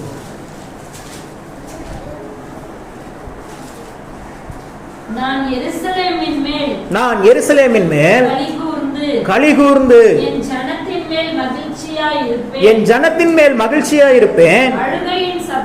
அழுகையின் சத்தமும் கூக்குரலின் சத்தமும் அதில் இனி கேட்கப்படுவதில்லை. அல்லேலூயா. எருசலேமின் வாழ்வு இதுதான். எருசலேமின் வாழ்வு என்னன்னா அங்க அந்த எருசலேமின் வாழ்க்கையில கூக்குரல் இருக்காது, அழுகையின் சத்தம் இருக்காது. மாறாக அங்க என்ன இருக்கும்? களிகூறுதல் இருக்கும். எருசலேமின் மேல் நான் களிகூர்ந்து எப்படி இருப்பேனா, என் ஜனத்தின் மீது மகிழ்ச்சியாக இருப்பேன். ஆண்டவர் உங்களை ரொம்ப சந்தோஷமா வச்சுக்குவேங்கிறாரு. அல்லேலூயா. நான் ரொம்ப உங்களை ஹாப்பியா வச்சுக்குவேன். ஏன்னா நீங்கள் எருசலேமின் மக்கள், நீங்கள் எருசலேமின் வாழ்வை காணும்படியாக அழைக்கப்பட்டவர்கள். உங்களுக்காக கிறிஸ்துவனுடைய ஒவ்வொரு சொட்டு ரத்தமும் சிந்தப்பட்டது. அவர் உங்களுக்காக கொடுத்த கிரையை ரொம்ப பெருசு. உங்களுக்காக விலைக்கிரயம் கொடுத்து உங்களை மீட்டெடுத்திருக்கிறார். அவருடைய ஜீவனையே கொடுத்திருக்கிறார். எதுக்காக தெரியுமா? நீங்கள் அந்த சந்தோஷமுள்ள வாழ்வை வாழும்படியாக. அல்லேலூயா. சொல்லுங்க, பக்கத்துல பார்த்து சந்தோஷமா வாழுங்க. அதுக்காக தான் இயேசு வந்தார். அல்லேலூயா. எருசலேமின் வாழ்வு முதல் எருசலேமின் வாழ்வுனா என்னன்னா சந்தோஷமான வாழ்க்கை. அந்த இடத்துல அழுகையின் சத்தம் இல்ல, கேட்கப்படாது. இனி கேட்கப்படாது. இதுவரைக்கும் கேட்டிருக்கலாம். இதுவரைக்கும் உங்க வாழ்க்கையில அழுகையின் சத்தத்தை நீங்கள் கேட்டிருக்கலாம். கூக்குரலின் சத்தம். எப்ப பார்த்தாலும் வீட்டுல பிரச்சனை பிரதர், கணவன் மனைவிக்குள்ள பெரிய போராட்டமா இருக்குது. மாமனார் மாமியார் மருமகளுக்குள்ளாக, குடும்பத்திற்குள்ளாக, அண்ணன் தம்பிக்குள்ளாக, அக்கா தங்கைக்குள்ளாகன்னு சொல்லி ஒரே பிரச்சனையா இருக்கு, ஒரே கூக்குரலா இருக்குது, பயங்கர சந்தகாடா இருக்குது. நான் சொல்றேன், இனி கேட்கப்படாது. அல்லேலூயா. இனி அந்த சத்தம் உங்கள் வாழ்க்கையில் கேட்கப்படாது, உங்க குடும்பத்தில் கேட்கப்படாது. ஏனென்றால் நீங்கள் ஜீவனுள்ள நாளெல்லாம் எருசலேமின் வாழ்வை காண போகிறீர்கள். அல்லேலூயா. இப்ப சொல்லுங்க, என் வாழ்க்கையில இனி கூக்குரல் இல்ல, அழுகை இல்ல, எருசலேமின் வாழ்வு, சந்தோஷத்தின் வாழ்வு. அல்லேலூயா. இன்னொரு வசனம் சொல்லுகிறது, உங்கள் சந்தோஷத்தை ஒருவனும் உங்களிடத்திலிருந்து என்ன பண்ண மாட்டான், எடுத்து போட மாட்டான். ஏன்னா உங்கள் இன்னொரு தெரியுமா, சந்தோஷம் என்பது ஆவியின் கனி, அன்பு என்பது ஆவியின் கனி. நிறைய பேருக்கு தெரியும். சந்தோஷம்ங்கிறது ஒரு ஆவியின் கனிங்கிறது எத்தனை பேருக்கு தெரியும்? உண்மையா சொல்லுங்க. தெரியும், ஆனா அதனுடைய ஆழத்தை தெரியாது. சொல்லுங்க, ஆவியின் கனிகள் சொல்லுங்கள்னா உடனே சொல்லுவோம் அன்பு, சந்தோஷம். இந்த அன்பை குறித்து பேசுவாங்க, சமாதானத்தை குறித்து பேசுவாங்க, எல்லாத்தையும் குறித்து இச்சை அடக்க அப்படின்லாம் பேசுவோம். ஆனா அன்புக்கு அடுத்த ரேஞ்சில் என்னதான் இருக்குது? செகண்டுங்க. எப்பவுமே இந்த 2வது 3வது வர்றவங்கள மதிக்கவே மாட்டாங்க பாருங்களேன். ஸ்கூல்ல ஃபர்ஸ்டா வர்றவங்கள மதிப்பாங்க, ரன்னிங் ரேஸ்ல ஃபர்ஸ்டா வரவங்கள மதிப்பாங்க. இந்த 2வது 3வது வந்தவங்கள செகண்ட் பிளேஸ், தேர்ட் பிளேஸ்ம்பாங்க. ஆனா அவன் அந்த செகண்ட் பிளேஸ் வர்றதுக்கு எத்தனை பேரை பின்னாடி தள்ளிட்டு வந்தாங்கிறது அவனுக்கு தெரியும். ஏன் பிரதர் இவ்வளவு பாரத்தோட சொல்றீங்க? நாங்க படிக்கும் போது நானும் 2வது 3வது தான் இருப்பேன், அதனால அந்த வழி என்னங்கிறது தெரியும். ஃபர்ஸ்ட் வந்தவன முன்னாடி நிக்க வச்சு கை தட்டுவாங்க, எல்லாம் பண்ணுவோம். செகண்ட் வந்தவங்களை கை தட்டும் போது அப்படியே பாதி கை தட்டுதல் குறைஞ்சிரும். 3வது வந்தவங்களை நிக்க வச்சு கை தட்டும் போது 2 பேர் தான் கை தட்டுவான். அவன் நீ கையை தட்ட வேண்டான்ட்டு போயிடுவான். அல்லேலூயா. ஆனால் அவன் அந்த 3ஆம் இடத்திற்கு வருவதற்கு, 2ஆம் இடத்துக்கு வருவதற்கு எவ்வளவு பாடுகளை பட்டிருக்கிறான். ஒரே மார்க் தான் வித்தியாசம். 456 ஃபர்ஸ்ட் ரேங்க், 455 செகண்ட் ரேங்க். எப்படி இருக்கும்? அல்லேலூயா. 500க்கு அப்படிலாம் நடக்கும் எங்க ஸ்கூல்ல நாங்க படிக்கும் போது. இப்பெல்லாம் மார்க்கே தூக்கிட்டானுங்க, எல்லாமே grade B, B1, A, A1, C, C1. எவன் என்ன மார்க்னு எவனுக்குமே தெரியுமா? டீச்சருக்கே தெரிய மாட்டேங்குது. அல்லேலூயா. பீனா என்னங்க தெரியல, ஏனா 60% மேல, 60% மேலனா எவ்வளோ அது தெரியல, தெரியக்கூடாதான். அல்லேலூயா. தெரிஞ்சதுனால தான் நாங்களாம் படிச்ச அளவுக்கு வந்தோம். எங்களுக்கு அடுத்து இருக்கிற சந்ததியெல்லாம் எப்படி தான் படிச்சு வரப்போறாங்களோ தெரியல. அல்லேலூயா. கவனிங்க, அப்போ தேவன் ஆவிக்குரிய கனிகளில முதல் இடத்தை அன்புக்கு கொடுத்தாரு, 2வது இடத்தை எதுக்கு கொடுத்தாருங்கிறது ரொம்ப முக்கியம். சந்தோஷம்ங்கிறது ஒரு ஆவியின் கனி. ஏற்கனவே இதை குறித்து நான் பேசியிருக்கிறேன். அது ஒரு ஆயுதம் கூட. சந்தோஷங்கிறது ஒரு ஆயுதம். பிசாசை நீங்கள் தோற்கடிப்பதற்கு தேவன் கொடுத்திருக்கிற பலத்தின் ஆயுதம் சந்தோஷம். நீங்க சந்தோஷமா மட்டும் இருந்துட்டீங்கன்னா பிசாசால தாங்கிக்கவே முடியாது. நீங்க நினைச்சு பாருங்களேன், நம்ம சந்தோஷமா இருக்கும்போது தான் அடிக்கடி பிரச்சனை வந்துகிட்டே இருக்கும். ஏன்னா இந்த சந்தோஷத்தை எப்படியாவது கெடுத்துடணுங்கிறதுக்காக ஏதாவது ஒரு பிரச்சனை, கணவன் மூலமா, பிள்ளைங்க மூலமா நம்மள சந்தோஷமாவே இருக்கவே விட மாட்டாங்க பாருங்க இந்த உலகத்துல யாரும். ஆனா ஆண்டவர் ஒருவர் மாத்திரம் தான் நீங்க சந்தோஷமாவே இருக்கணும்னு நினைக்கிறாரு. அல்லேலூயா. அதனாலதான் ஆவியின் கனியில அன்பு, சந்தோஷம், அப்புறம் தான் சமாதானம், அப்புறம் தான் தயவு, அப்புறம் தான் இச்சை அடக்கம், அப்புறம் தான் எல்லாமே. 2வது இடத்துல வச்சிருக்கிறாருன்னா அதுக்கு அவ்வளோ பவர் இருக்குதுன்னு அர்த்தம். இந்த உலகத்திலே இருக்கிற எல்லா மனிதர்களும், அவங்க எந்த மதத்தை சார்ந்தவங்களா இருந்தாலும் சரி, எந்த சாமியை கும்பிடுறவங்களா இருந்தாலும் சரி, எல்லாரும் ஏற்றுக்கொள்ளுகிற ஒரு வாசகம் என்ன தெரியுமா? அன்பே கடவுள், அன்பே கடவுள் அப்படிங்கிற வாசகத்தை எல்லாருமே ஏற்றுக்கொள்வாங்க. இந்து சகோதரர்களும் ஏற்றுக்கொள்வாங்க, இஸ்லாமிய சகோதரர்களும் ஏற்றுக்கொள்வாங்க, கிறிஸ்தவ சகோதரர்களும் ஏற்றுக்கொள்வாங்க. கடவுளே இல்லை என்று சொல்லுகிறவர்கள் கூட அன்புதான் முக்கியம் அப்படிங்கிறத ஏற்றுக்கொள்வாங்க அவங்க. ஏன்னா அன்புக்கு அவ்வளோ பவர் இருக்குது அப்படிங்கிறது அவங்களுக்கு தெரியும். அல்லேலூயா.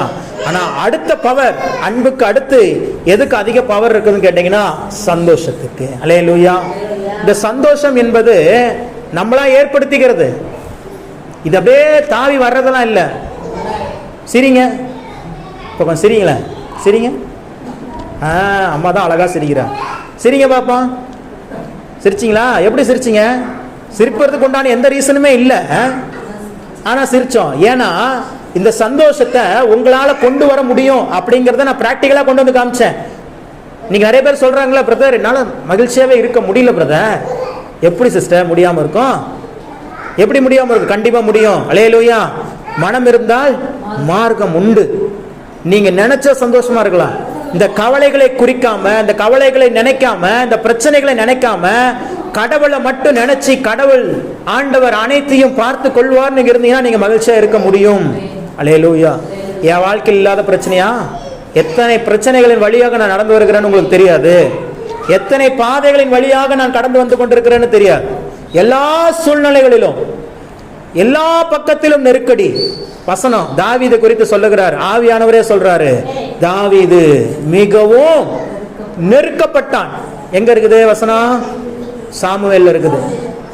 எல்லாவற்றையும் இழந்து விட்டான்.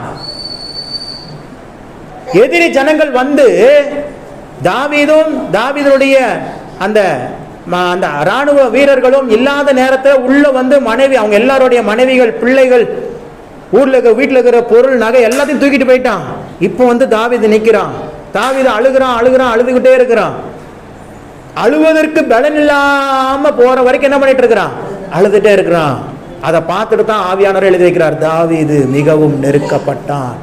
இப்ப அவனுக்கு என்ன நெருக்கம்னா, எதிரி வந்து எடுத்துட்டு போனது ஒரு பக்கம், கூட இருக்கிறவனே தூசிக்க ஆரம்பிச்சுட்டான்.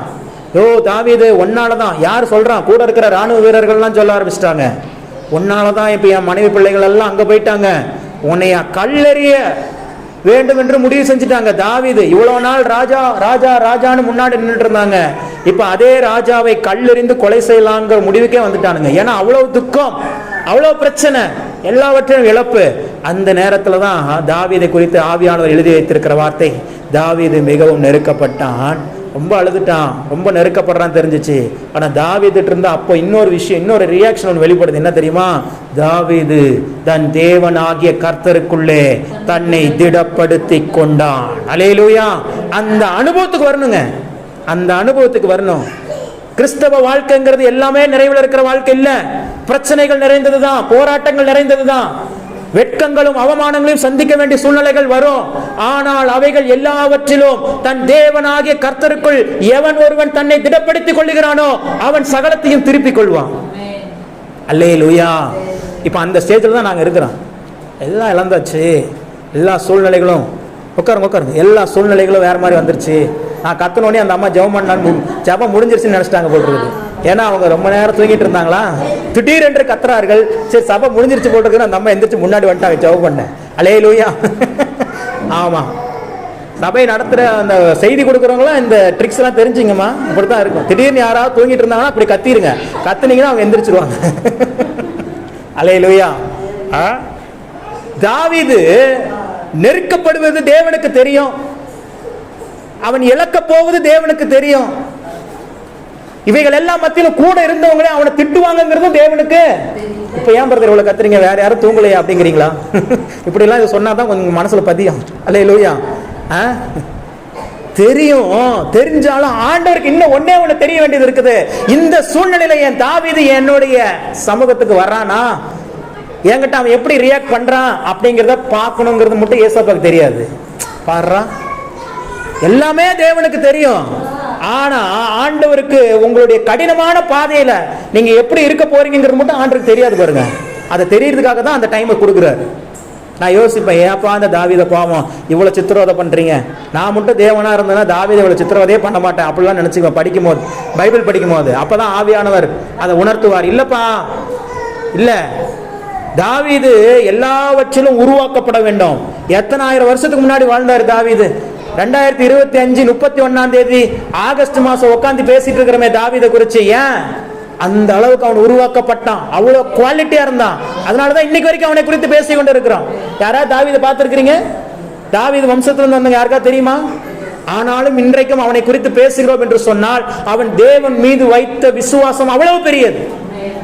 அப்ப நெருக்கத்தின் மத்தியில, பிரச்சனை மத்தியில ஆண்டவர்கிட்ட போய் குறை பேசாதீங்க. ஆண்டவரே, ஏன் ஆண்டவரே எனக்கு மட்டும் இதை கொடுத்தீங்க, ஏன் ஆண்டவரே என் சூழ்நிலையை மாத்த மாட்டேங்கிறீங்க, ஏன் ஆண்டவரே எனக்கு மட்டும் இவ்வளவு நெருக்கடி கேட்காதீங்க. அதுக்கு மாறாக தாவீது தன் தேவனாகிய கர்த்தருக்குள்ளே தன்னை திடப்படுத்தி கொண்டான், ஸ்ட்ராங் பண்ணிட்டான். எப்படி ஸ்ட்ராங் பண்ணிருப்பான்னு நினைக்கிறீங்க? பிசாசு சொல்லுவான், பாரு எல்லாம் இழந்துட்டேன், பாரு உன் கூட இருக்கிறவங்களே உன்னை கல்லெறிய ரெடி ஆயிட்டாங்க, பாரு நீ வேஸ்ட், அவ்வளவுதான், உன் வாழ்க்கையில் ஏதோ பிரச்சனை, ஆண்டவனை கைவிட்டாரு. அப்ப அவன் சொல்லுவான், இல்ல, நான் வாக்குத்தத்தத்தை பெற்றவன், என் தேவன் சகலத்தையும் திருப்பி கொள்ளும்படி செய்வார். ஆடு மேய்ச்சிட்டு இருந்த என்னைய கொண்டு அதிபதியை மாத்தினது அவர்தான். இந்த அதிபதி என்கிற அந்த ஸ்தானத்துல என்னை நிலைத்தோங்க பண்ணுவதும் அவர்தான் என்று சொல்லி அவன் தனக்குள்ளே இந்த வார்த்தையை சொல்லி சொல்லி சொல்லி சொல்லி சொல்லி தன்னை நல்லா ஸ்ட்ராங் பண்ணிட்டாங்க, திடப்படுத்திட்டான். திடப்படுத்தினோடனே தேவனுடைய ஒத்தாசை வந்துருச்சு. அதுக்கப்புறம் நடந்த சம்பவங்களை வாசிச்சு பாருங்க வீட்டுக்கு போய். 1 சாமுவேல்ல நீ சகலத்தையும் திருப்பிக் கொண்டு, வசனம் சொல்லுது, அவன் சகலத்தையும் திருப்பிக் கொண்டான். சகலத்தையும் திருப்பிக் கொள்வாய் என்பது வாக்கு தத்தம். சகலத்தையும் திருப்பிக் கொண்டான் என்பது வாக்கு தத்தத்தை நிறைவேறுதல். சகலத்தையும் திருப்பிக் கொள்வாய் என்கிற வாக்கு தத்தத்தை நீங்கள் பெற்றுக் கொண்டீர்கள். இன்றைக்கு தேவ சமூகத்தில் உங்களை தேவ வார்த்தைகள் கொண்டு திடப்படுத்திக் கொள்ளுங்கள். நாள் வருகிறது, நீங்கள் சகலத்தையும் திருப்பிக் கொள்வீர்கள். அல்லேலூயா. சந்தோஷமான வாழ்க்கை தான் எருசலேமின் வாழ்வு. இரண்டாவது இன்னொரு வசனத்தை வாசிங்க. எபிரேயரின் புத்தகம் 7ஆம் அதிகாரம் 2வது வசனம். எபிரேயரின் புத்தகம் 7ஆம் அதிகாரம் 2ஆம் வசனத்தை வாசிக்கலாம்.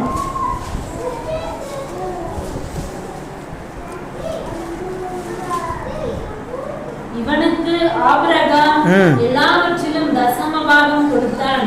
இவனுடைய முதற் பேராகிய மெல்கிசதேக் என்பதற்கு நீதியின் ராஜா என்றும், இந்த சாலேமின் ராஜா என்பதற்கு சாலேமின் ராஜா என்பதற்கு சமாதானத்தின் ராஜா என்றும் அர்த்தமாம். சமாதானத்தின் ராஜா என்றும் அர்த்தமாம். இதுக்கும் இன்னைக்கு இருக்கிற வசதிக்கு என்ன பிரதர் சம்பந்தம்? எருசலேம் என்கிற வார்த்தைக்கு இன்னொரு அர்த்தம் சமாதானம். அல்லேலூயா. எருசலேமின் வாழ்க்கை, நீ எருசலேமின் வாழ்வை காண்பாய்ங்கன்னா ஃபர்ஸ்ட் சொன்னோம் அது சந்தோஷத்தின் வாழ்க்கை என்று சொல்லி, இரண்டாவது சமாதானத்தின் வாழ்க்கை. அல்லேலூயா. சமாதானத்தின் நகரம் எருசலேம் என்பது தாவீதின் நகரம், சமாதானத்தின் நகரம். தேவனுடைய பிள்ளைகள் எல்லாவற்றிலும் சமாதானத்தோடு இருக்க வேண்டும் என்று சொல்லி தேவன் விரும்புகிறார். யார்கிட்டையும் பகையை வச்சுக்காதீங்க, யார் மேலேயும் கசப்பா இருக்காதீங்க. நான் இவங்க கிட்ட பேச மாட்டேன், அவங்க கிட்ட பேச மாட்டேன், காலில் வந்து உளுந்தாலும் திரும்பி கூட பார்க்க மாட்டேன், இந்த பாட்டெல்லாம் பாடிட்டு இருக்காதீங்க. அல்லேலூயா. ஆசீர்வாதங்கள் உங்களை தேடி வர வேண்டும் என்று சொன்னால் உங்களை விரோதிக்கிறவர்களை தேடி செல்லுங்கள். அல்லேலூயா. மன்னிப்பு கேளுங்கள். தப்பு அவங்க மேலதான் தெரியும் பிரதர், ஆனாலும் மன்னிப்பு கேளுங்க. உங்களுக்காக ஆவியின் மண்டலங்கள் இறங்கி வந்து வேலை செய்யணும் அப்படின்னா, தேவ தூதர்கள் கீழே நின்று உங்களுக்கு உதவி செய்ய வேண்டும் என்று சொன்னால் தேவனை போல மாறுங்கள். அல்லேலூயா. யோசிச்சு பாருங்களேன், தேவ தூதர்கள் அப்படிப்பட்ட உதவிகள்லாம் செஞ்சாங்கன்னா நீங்க நடக்க மாட்டீங்க. பிரேயர் முடிஞ்சோ நீங்க நின்று தேவ தூதனே அப்படின்னீங்கன்னா அவன் கையில தூக்கிட்டு போய் உங்களை வீட்டில் விட்டுருவான். அல்லேலூயா. இதெல்லாம் இன்னைக்கு நடந்துகிட்டு இருக்குது. அற்புதம். இந்தியாவில் நடக்க மாட்டேங்குது. வெளிநாட்டுக்காரன் அவ்வளோ ஆழமா ஆவியானவருக்குள்ள நடந்து நடந்து நடந்து தேவ தூதர்களை வச்சு என்னென்னமோ செஞ்சுட்டு இருக்கிறான். அவன் இங்கிருந்து அங்க போறதுக்கு பிளைட்ல போனா லேட் ஆகும்னு சொல்லி இப்ப தேவ தூதர் வகையிலாக என்ன பண்றாங்க ஊழியக்காரங்க இந்த நாட்டுல இருந்து அந்த நாட்டுக்கு போயிட்டு இருக்கிறாங்க. ஒரு ஊழியக்காரர் நல்லா ஜெபித்து விட்டு நல்லா ஜெபம் பண்ணிட்டு பைபிள் வாசிட்டு இருந்தார். அந்த அவர் ஆபீஸ்ல, அந்த சர்ச்சினுடைய ஆபீஸ்ல அவங்க வேலையெல்லாம் முடிச்சுட்டு இருக்கும் போது இவர் என்ன பண்ணிட்டாரு, வெளியில போயிட்டு பண்ணிட்டார். இதை வெளியில போனதான் அந்த ரூமை கிளீன் பண்ற அம்மா பார்த்துட்டாங்க. சரி ஐயா வெளியே போயிட்டாரு, நம்ம வீடை பூட்டிட்டு போயிடலாம் அப்படின்னு சொல்லிட்டு பூட்டுறதுக்கு உண்டான எல்லா வகையும் எடுத்துட்டாங்க. கதவு ஒரு பக்கம் கதவு சாத்திட்டாங்க, இன்னொரு கதவை பார்த்து பூட்டணும். அதுக்குள்ள அவங்களுடைய அந்த லஞ்சு கொண்டு வந்த பையை எடுக்க போயிட்டாங்க. அந்த கேப்ல என்ன பண்ணிட்டாரு, இவர் என்ன நினைச்சிட்டாரு, உள்ள பைபிள் வச்சுட்டு வந்தோமே அந்த பைபிள் எடுக்காமலே வந்துட்டோமேன்னு சொல்லிட்டு திடீர்னு உள்ள போயிட்டாரு. என்ன பண்ணிட்டாரு, உள்ள போனது இந்த அம்மா பார்க்கல. ஐயா தான் முன்னையே வெளியே போயிட்டாரேன்னு சொல்லிட்டு உள்ள போய் அவர் இன்னொரு ரூமுக்குள்ள போய் பைபிள் எடுத்துட்டு வர்றதுக்குள்ள இந்த அம்மா வச்சு பூட்டிட்டு போயிருச்சு வீட்டுக்கு. அல்லேலூயா. போன் இருக்குதே, போன் பண்ணி பார்த்துருக்கலாமே அப்படின்னு நீங்க யோசிக்கலாம். அவர் போனு வெளியே கார்ல இருக்குது, இவர் பைபிள் மட்டும் தான் எடுக்க வந்திருக்கிறாரு. இப்போ உள்ள அவர் இருக்கிறது அவருக்கு மட்டும்தான் தெரியும், அவர் கையில போனும் இல்லை. என்ன நடந்திருக்கும், போயாச்சு, சாயங்காலம் போயாச்சு, நிரூபிக்க அடுத்த நாள் காலையில தான் வர முடியும். யாருக்காவது தகவல் சொல்றதுனா கூட போன் வேணும். நேரம் ஆகிக்கொண்டே இருக்குது, நேரம் ஆகிக்கொண்டே இருக்குது. என்னன்னு யோசிச்சுட்டே இருக்கிறாரு, ஜெபம் பண்ணிட்டே இருக்கிறாரு. அப்பதான் ஆவியானவர் சொல்றாரு, உனக்கு தான் நான் ஒரு சூப்பர் நேச்சுரலான தேவ தூதர்களே உதவிக்கு கொடுத்துருக்கிறேனே, ஏன் நீ அவங்களை கூப்பிடாம இருக்கிற, அவங்கள கூப்பிட்டு அவங்க உன்னை வெளியே கூப்பிட்டு போவாங்க அப்படிங்கிறாரு ஆவியானவர் இருதயத்துல. இவருக்கு ஒண்ணுமே புரியல, இதான் பூட்டிட்டு போயிட்டாங்களே அப்புறம் எப்படி வெளியே கொண்டு போவாங்க. ஒருவேளை அந்த அம்மாவோட இருதயத்துல பேசி, தேவ தூதர் போய் பேசி அந்த சாவியை கொண்டு திருப்பி அந்த அம்மாவே திரும்பி வர மாதிரி பண்ணி பூட்டி திறந்து இவர் வெளியே வந்து வெளியே கூட்டிட்டு வெளியில போக முடியும் போல் இருக்குது அப்படின்னு நினைச்சிட்டு நல்லா ஜெபம் பண்ணிட்டு அந்நிய பாஷை பேசிட்டு, சூப்பர் நேச்சுரலுக்கான தேவ தூதனே இந்த ரூம்ல இருந்து என்னை வெளியே கொண்டு போ அப்படின்னு சொன்னாங்களாம். திடீர்னு பார்த்தா ஒரு தேவ தூதன் வந்தானா, கையை பிடிச்சானா, டபக்குன்னு வெளியே ஒரு கால் தான் எடுத்து வச்சானா, பின்னாடி பார்த்தா பூட்டின கதவு தெரியுதான். அல்லேலூயா. படத்துல பாக்குற மாதிரி இருக்குதுல்ல. இது ஒரு ஊழியக்காரருடைய வாழ்க்கையில உண்மையா நடந்த சம்பவம். இவர் கையில பைபிள் இருக்குது, திரும்பி பார்த்தா பூட்டு போட்டதாவே இருக்குது. நம்ம நினைச்சிட்டு இருக்கிறோம் ஒரு வகையில இப்படித்தான் ஆண்டவர் உதவி செய்வார்னு. நீங்கள் நினைத்து பார்க்காத முடியாத அளவுக்கு கூட ஆண்டவரால் செய்ய முடியும். சாதாரணமான மண்ணை கொண்டு ஒரு மனிதனை உருவாக்கி அந்த மனிதனுக்குள்ள இருந்து நம்மளெல்லாம் வர வச்சிருப்பாருன்னா இதெல்லாம் அவருக்கு சர்வ சாதாரணமான விஷயம். அப்ப நினைச்சுக்கிட்டாராம், இவ்வளோ பவர்ஃபுல்லான ஒரு சக்தியை தேவன் நம்மளுக்கு கொடுத்துருக்கிறாரு, நம்ம ஆண்டவர் ரொம்ப கம்மியா நினைச்சிட்டோமேன்னு சொல்லிட்டு அதுக்கப்புறம் அவர் எப்போனாலும் எந்த உதவினாலும் மனுஷன் கூப்பிடுறதே இல்லையா. கையை மேல உயர்த்துவாரு, அந்நிய பாஷையில் அரை மணி நேரம் ஜெபம் பண்ணுவாரு, தேவதூதன் எங்க கொண்டு போவான், தேவதூதன் கொண்டு வந்து கொடுக்க வேண்டியதை கொடுப்பான். இது அவருக்கு மட்டும் தான் நடக்கும்னு நினைக்கிறீங்களா? நமக்கும் நடக்கும். அல்லேலூயா.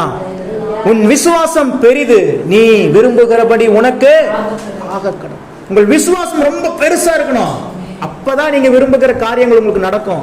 கொஞ்சம் விசுவாசத்தை வச்சுக்கிட்டு சரி சர்ச்சுக்கு போய் தான் பார்ப்போமே, ஒரு 2 வாரம் 7 வாரம் போய் தான் பார்ப்போமே அப்படின்னா பார்ப்போமே தான் பார்க்கதான் முடியும். விசுவாசம் நாளாக நாளாக வர்த்திக்க வேண்டும், பெரிதாக வேண்டும். உங்கள் விசுவாசம் எப்ப தெரியுமா பெருசாகும்? ஒண்ணுமே இல்லாத நேரத்துல உனக்கு வீடை ஆண்டவர் தருவாருங்கும் போது தான் விசுவாசம் பெருசா. நடப்பதற்குண்டான வழியே இல்லை, குழந்தை பெறுவதற்கான தகுதியே இல்லை. ஆபிரகாமுக்கும் சாராளுக்கும் கூட்டிட்டு வந்து நிக்க வச்சு வானத்தை பார்த்து சொல்றாரு, நட்சத்திரத்தை பார், அவ்வளவாய் உன் சந்ததி இருக்கும் அப்படிங்கிற. எப்படிங்க? நடப்பதற்குண்டான எந்த சூழலும் இல்லாத போது அது நடந்தே தீரும் என்று சொல்லுகிற அந்த வார்த்தையை முழுமையாய் நம்புகிறது பேர் தான் விசுவாசம். என்னால எதுவும் முடியாது, என் சூழ்நிலையால எதுவும் முடியாது, என் பேக்ரவுண்டால எதுவும் முடியாது, பரிசுத்த ஆவியினாலேயே எல்லாம் முடியும். சமாதானத்தின் வாழ். இந்த எண்ணம் வந்துருச்சுன்னா மனசு அங்கலாய்க்க, மனசு கவலைப்படாது, சமாதானமாவே இருக்கும். அதான் இந்த ஆண்டு தெய்வீக இளைப்பாறுதலின் ஆண்டு. இந்த ஆண்டுல நம்ம ரிலாக்ஸா தான் இருக்கணும். எதை குறிச்சும் பதட்டம் அடையக்கூடிய திகைக்கக்கூடிய செய்திகளை காதல கேட்கலாம், சூழ்நிலைகளை சந்திக்கலாம், ஆனா இருதயம் எப்படிதான் இருக்கணும்? இளைப்பாரி கொண்டே இருக்க வேண்டும். தேவ சமூகத்தில் கர்த்தர் பார்த்து கொள்வார். நான் சொன்னல, அந்த சூப்பர் மார்க்கெட் ஓனர் அதை பார்த்துக்குவாரு. நான் வேலைக்காரன், எனக்கு கொடுக்கப்பட்ட வேலையை மட்டும் நான் செஞ்சா போதும். ஓனர் எந்த இடத்துக்கு ஷிஃப்ட் பண்ணணும், அடுத்து என்னென்ன ஸ்டாக்ஸை வாங்கி போடணுங்கிறது ஓனருடைய கரத்தில் இருக்குது. அல்லேலூயா. முதல் எருசலேமின் வாழ்வை காண்பா என்பதற்கு அடையாளம் முதல் சந்தோஷத்தின் வாழ்வு, இரண்டாவது சமாதானத்தின் வாழ்வு. எந்த சூழ்நிலை வந்தாலும் சமாதானத்தை பத்தி இழந்துடாதீங்க.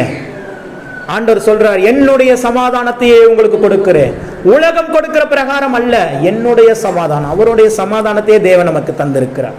அதனால எதை குறித்து கவலைப்பட வேண்டாம், எதை குறித்து பயப்பட வேண்டாம். கடைசியா ஒரு வசனத்தை வாசிங்க, நான் முடிக்கிறேன்.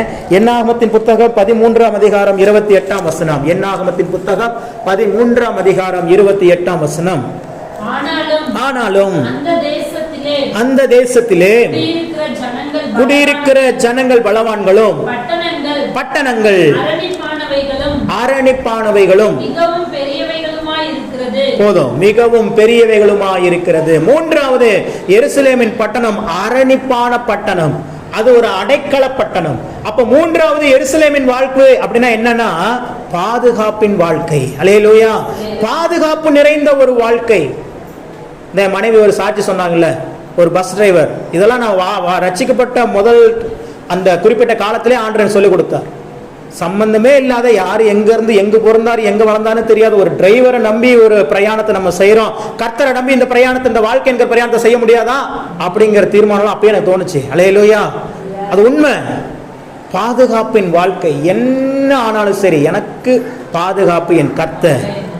அவர் வசனம் சொல்லுகிறது, அவர் சுற்றிலும் சூழ பாளையம் இறங்கி நம்மளை பாதுகாக்கிறார். கர்த்தருடைய தூதனானவர் நம்மளை எப்படி பாதுகாக்கிறாராம்?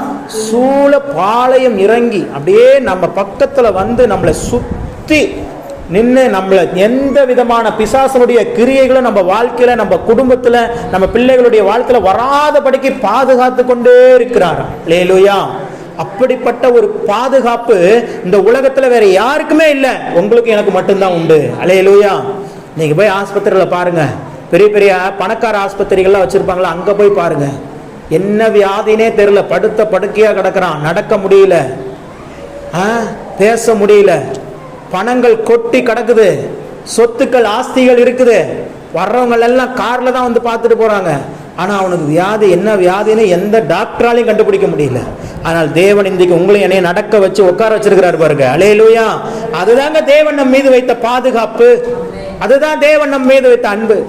அப்படியே கஷ்டப்படுற ஏழைகள்லாம் பார்க்குற ஆஸ்பத்திரிக்கும் போய் பாருங்க, பார்த்துக்க கூட ஆள் இல்லாத ஆட்கள், வயசான நிலைமையில ஏதோ ஒரு உடம்பு வலி, ஏதோ பிரச்சனைன்னு சொல்லி வந்து அட்மிட் ஆயிருக்கிறாங்க. அவங்கள பார்த்துக்கிறது கூட யாரும் இல்லை. ஒரு மாத்திரை வாங்கி கொடுக்கறதுக்கு, ஒரு பாத்ரூம் கொண்டு போய் ரிட்டர்ன் கொண்டு வந்து விடுறதுக்கு, ஒரு இது மாற்றி விடுறதுக்கு, ட்ரெஸ்ஸை மாற்றி விடுறதுக்கு கூட ஆள் இல்லாமல் இன்றைக்கும், நான் சொல்றதெல்லாம் பிரசன்ட், இன்னைக்கும் நீங்க அரியலூர் மெடிக்கல் காலேஜ் ஹாஸ்பிட்டல்ல போய் பார்த்தீங்கன்னா அப்படிப்பட்ட ஆட்கள் உண்டு. ஒரு பக்கம் பணம் இருக்குது, எல்லாமே இருக்குது, ஆனா சரீரம் என்ன ஆச்சுன்னே தெரியாம அட்மிட் ஆகுங்க உண்டு. இன்னொரு பக்கம் எதுவுமே இல்லைனாலும் பார்த்துக்க ஆள் இல்லாதான் உண்டு. இந்த ரெண்டு கேட்டகரியிலும் இல்லாம ஜீவனோடு வைத்திருக்கிறார் நம்மளை. அதற்காக நாம் தேவனுக்கு நன்றி செலுத்தணும். அல்லேலூயா. தேவனுடைய பாதுகாப்பு மிக பெரியது. அவர் வச்சிருக்கிற பாதுகாப்புலாம் நீங்க சாதாரணமா இங்க இருக்கிற எந்த அமைச்சர்களுக்கோ முதலமைச்சர்களுக்கோ பிரதமர்களுக்கோ கிடைக்க பெறாத ஒரு பாக்கியம் கூட, பாதுகாப்பு கூட இன்னைக்கு உங்களுக்கு எனக்கு கிடைக்கும். அல்லேலூயா. ஆண்டவர் அந்த பாதுகாப்பின் வாழ்வையும் காணும்படியாக செய்கிறார். 3 காரியத்தை சொல்லியிருக்கிறேன். நீ ஜீவனுள்ள நாளெல்லாம் எருசலேமின் வாழ்வை காண்பாய். அந்த எருசலேமின் வாழ்க்கைனா 3. என்னது? சந்தோஷத்தின் வாழ்க்கை, சமாதானத்தின் வாழ்க்கை, பாதுகாப்பின் வாழ்க்கை. இன்னொரு தடவை சொல்லுங்க. சந்தோஷத்தின் வாழ்க்கை, சமாதானத்தின் வாழ்க்கை, பாதுகாப்பு. இன்னும் ஒரே ஒரு தடவை. சந்தோஷத்தின் வாழ்க்கை, சமாதானத்தின் வாழ்க்கை, பாதுகாப்பின் வாழ்க்கை. அல்லேலூயா. இந்த 3ம் நிறைந்த அந்த வாழ்க்கை வாழ வேண்டும் என்று சொல்லிதான் அவர் தன்னுடைய வாழ்க்கையே கொடுத்தார். நீங்களும் நானும் நன்றாய் வாழ வேண்டும், சந்தோஷமாய் வாழணும், சமாதானமா, கணவன் மனைவிக்குள்ள சமாதானமா இருங்க, சந்தோஷமா இருங்க. அப்பா அம்மா பிள்ளைங்க அக்கா அண்ணன் தம்பி தங்கச்சி மாமா யாரா இருந்தாலும் சரி, முடிந்தவரை. அதனாலதான் சொல்றாரு, பவுலுக்கே அது கொஞ்சம் கஷ்டம் தான் தெரியும், அதனாலதான் அவர் சொல்றாரு, கூடுமானால் யாவரோடும் சமாதானம். கூடுமானால் அப்படின்னா அவருக்கு தெரியும் இதுல இருக்கிற கஷ்டம் என்ன, இதுல இருக்கிற டிஃபிகல்டிஸ் என்னங்கிறது அவருக்கும் தெரியும். ஆனாலும் சொல்றாரு, எப்படியாவது என்னால் பண்ணி சமாதானமா இருந்துரு, சமாதானமா இருங்க. அல்லேலூயா. ஏன்னா அது ஒரு ஆயுதம். அன்பு, சந்தோஷம். 3ஆவதா இருக்கிறவனையும் அற்பமா எண்ணிராதீங்க, அவனும் ரொம்ப கஷ்டப்பட்டு தான் 3ஆவது இடத்துக்கு வந்திருக்கிறான். அல்லேலூயா. முதல்ல இருக்கிறவன் மட்டும் தான் நம்ம பார்க்கிறோம், 2வது 3வது பார்க்கறது இல்லை. அன்புக்கு அப்புறம் அடுத்த பவர்ஃபுல்லான வெப்பன் சந்தோஷம், அதுக்கு அடுத்த பவர்ஃபுல்லா இருக்கிற வெப்பன் சமாதானம். சந்தோஷமாவும் சமாதானமாவும் மட்டும் நீங்க இருந்துட்டீங்கன்னா சத்துருவால உங்களை மேற்கொள்ளவே முடியாது. நீங்க மட்டும் நின்றுதான் பாருங்க, ஒரு வாரம் ட்ரை பண்ணி பாருங்களேன். என் வாழ்க்கையில் என்ன பிரச்சனை வந்தாலும் சரி, எவ்வளவு போராட்டம் வந்தாலும் சரி, யார் என்னை திட்டினாலும் சரி, நான் ஹாப்பியா பீஸ்ஃபுல்லா இருந்து பாருங்களேன், சத்துரு உங்க பக்கமே வர முடியாது. மாறாக பிசாசு என்ன பண்ணிடுவோம், ஒரு சின்ன விஷயம்னா கூட பெருசா அதை காமிச்சு நம்ம மனசுல கவலைகளையும் துக்கங்களையும் கொடுத்துக்கிட்டே நம்மளை அப்படியே ஒரு வழி ஆக்கிடுவோம். இன்னையோட பிசாசுக்கு பாய் பாய் காமிச்சிருக்கு. அல்லேலூயா. ஆண்டவருடைய சந்தோஷமான வாழ்க்கை, சமாதானத்தின் வாழ்க்கை, பாதுகாப்பின் வாழ்க்கை நீங்களும் நானும் கண்டு களி கூறுவோம். அல்லேலூயா. நீங்கள் எருசலேமின் வாழ்வை காண்பீர்கள். கண்களை மூடி செபிப்போம். பரிசுத்தமுள்ள தகப்பனே, உமது நாமத்துக்கு கனமகிமே செலுத்துகிறோம். எங்களோடு பேசினீர், உமது ரேமா வார்த்தைகளை கொண்டு பேசினீர். நீர் சொன்னீர், நீ ஜீவனுள்ள நாளெல்லாம் எருசலேமின் வாழ்வை காண்பா என்று. அப்படியே இந்த நாளிலே வந்திருக்கிற ஒவ்வொருடைய வாழ்க்கையிலும் எருசலேமின் வாழ்வை காணும்படி செய்வீரா. அது சந்தோஷத்தின் வாழ்க்கை, அது சமாதானத்தின் வாழ்க்கை, அது பாதுகாப்பின் வாழ்க்கை. அந்த வாழ்க்கையை வாழ்வதற்கு வந்திருக்கிற எங்கள் ஒவ்வொருவரையும் அர்ப்பணிக்கிறோம். எந்த சூழ்நிலையிலும் எங்கள் மகிழ்ச்சியை நாங்கள் இழந்துவிடக்கூடாது. எந்த சூழ்நிலை நாங்கள் கவலைப்பட்டு எங்களுக்குள்ள கொடுக்கப்பட்டிருக்கிற சமாதானத்தை நாங்கள் இழந்துவிடக்கூடாது. ஆண்டவரே, அன்பு, சந்தோஷம், சமாதானம் என்கிற ஆவிக்குரிய கனிகள் எங்க வாழ்க்கையில எப்பொழுதும் வெளிப்படுவதாக.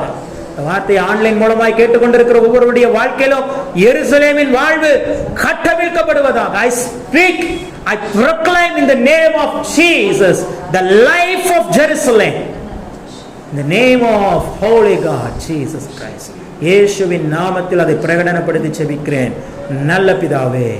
ஆமென். அல்லேலூயா.